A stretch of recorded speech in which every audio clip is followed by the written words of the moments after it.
back to the channel, and today a quick review for this.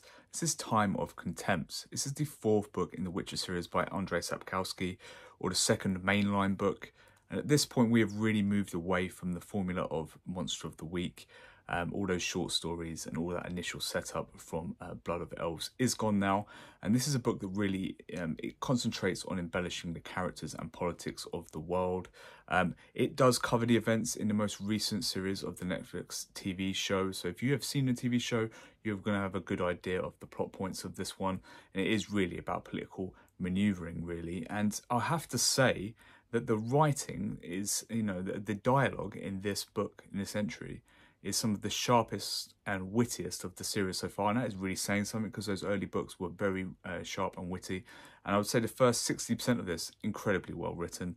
I actually thought this might be the best book in the series so far, but unfortunately, despite some extremely good characters, I really enjoyed Applegat, the royal messenger. He might make my characters of the year list. He was really fun.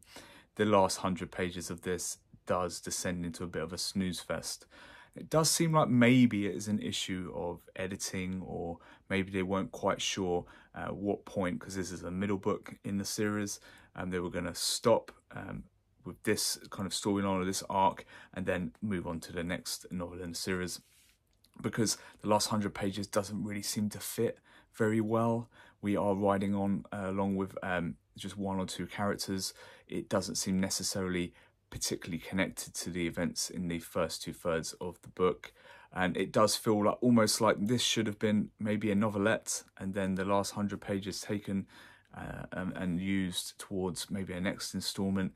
It doesn't feel quite right, and it does really bring the whole kind of momentum of the novel that it built up so far, the feel of the novel so far, it does bring it down a few pegs. So therefore it won't be considered for me the best entry in the series. It might be considered slightly weaker than the previous entries.